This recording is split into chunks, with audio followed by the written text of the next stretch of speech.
he kind of coddled to, well, anyway, because of that, I have to screen the arrest with my sergeant. So when my sergeant comes down here, one of two things is going to happen. One, he's going to say, go for it, at which point I will transport you to the East Precinct.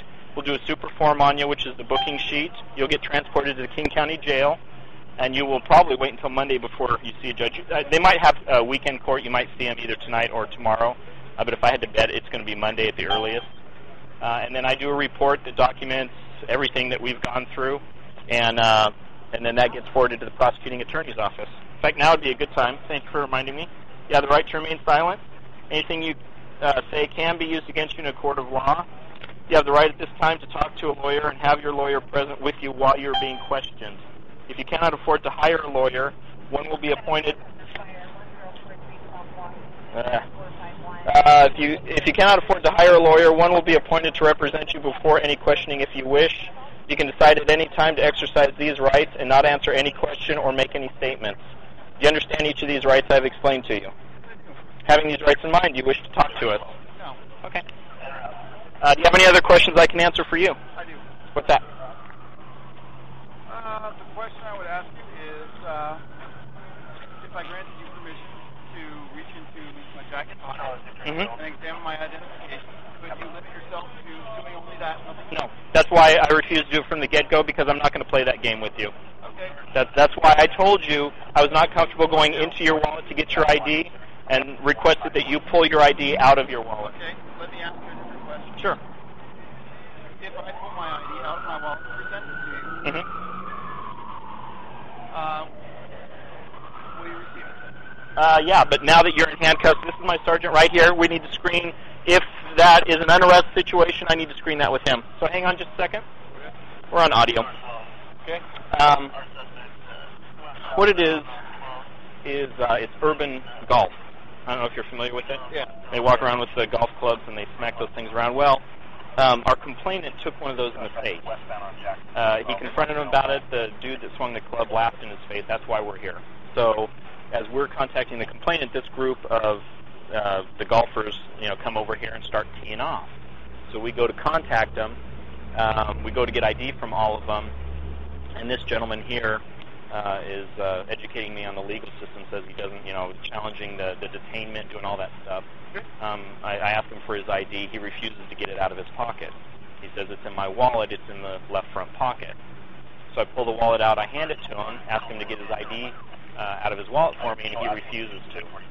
So I explained to him that I was not comfortable going into his wallet because I didn't trust him, especially with the game that we were playing, that he was going to accuse me of stealing something from his wallet if I went into it. So I put it back in his pocket. Actually, in the jacket pocket. It was a different pocket. I put it into his jacket pocket and reiterated that we had a legal right to request his ID because we were trying to identify the group of golfers. Again, requested his ID and explained to him that if he did not, that I could arrest him for obstructing. He again refused to present his ID. I put him in handcuffs, sat him down, and immediately called for you, let him know I was having my sergeant come out and screen. Okay. He is now considering whether or not he wants to give his ID to me. He's already been Mirandized. He says, if he's willing to give me his ID, is it something we can reconsider now? But I had already put him in handcuffs. Okay. So do we have the golf clubs? Yes. And we have the balls?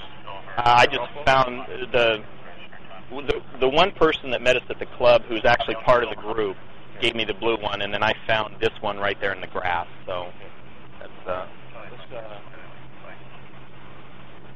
we got everybody ID except for him. Yes. Okay. So sounds to me like I think we got a PC for reckless endangerment on everybody. Now, we got all those people identified. He's the only one that's not cooperating with us? My understanding is they have actually been able to identify the one that launched the ball into the guy's face, but you'll have to check with, I can't pronounce his last name, I'm sorry. Schoenberg? Yeah, you'll have to check with him as far as if we actually know the one particular person who hit the guy in the face with the ball. That might be the situation. I mean, we might actually have someone ID for that. Did anybody see him actually hitting the golf ball? Whether or not hit anybody, was he actually one of the ones that was hitting balls? I don't know. That's why I was demanding his ID, because I was not told that he was not the person. The person that we contacted there, the witness said, yes, that is not the guy. So, obviously we didn't collect ID from him. We didn't have that information. But he had a club and he's part of that group. He was part of the group. When I walked up, they had already. I walked, they drove, so they beat me to the scene. By the time I walked up, they had the group detained. I contacted him because we were asked to help him get ID, so I contacted him first, and that's when the game started. Gotcha. Okay. So, like I said, he may have changed his mind. He may be willing to ID himself, but he wasn't when, at least not to my satisfaction. When we can ID him in the precinct. I think he's going to go in the precinct. Okay.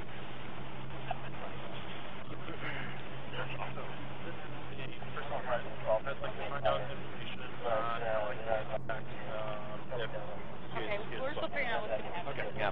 Best case scenario is we're going to transport him to the precinct and we're going to identify him there.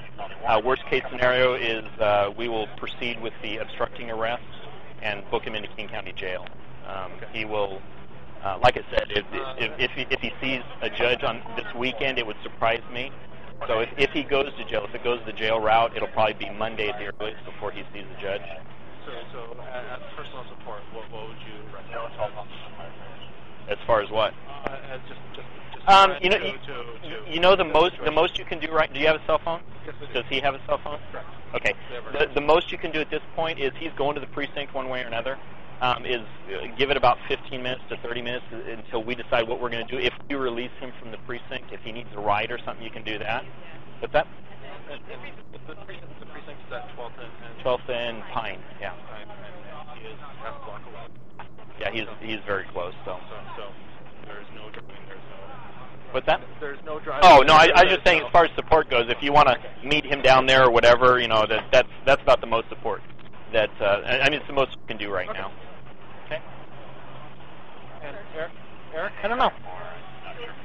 You'll be the first person to call me, or I'll be the first person that you will call. I'll have my cell phone straight for you.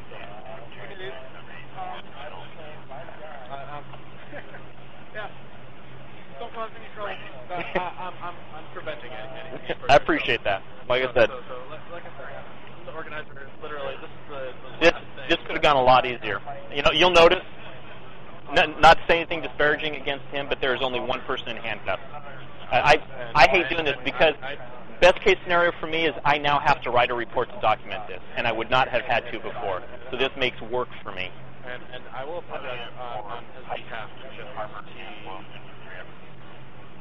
I'm sorry. I'm going to apologize on his behalf because I think he failed to do that earlier with due process. Well, I appreciate that.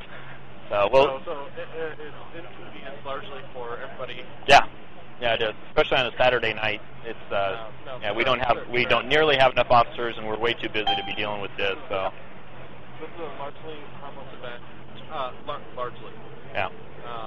To be honest with you, it's unfortunate that it had to come to this for the actions of several people, which do not speak for the larger. To be honest with you, I had never heard of this before, which means we've never had any run-ins with this group. So that's a good thing. There have been, but they've largely been just making sure things were safe. People swinging clubs. People don't understand what. And if I can share a little bit of information with you, we call him a complainant, the person that actually called in the complaint, the victim. He told us point blank, he said, you know what, if the guy had not just blatantly laughed in my face after he struck me in the face with the ball, I would never have even wasted your time calling you. So, like I said, I can't speak for those person's actions, and I have to apologize as a creator. Yeah, and community member. Sincerely, I do appreciate that. That's something we don't hear very often. So it's a waste of your time and resources because there's more. Yep. So, thank you, sir. I appreciate you. Thank you very much.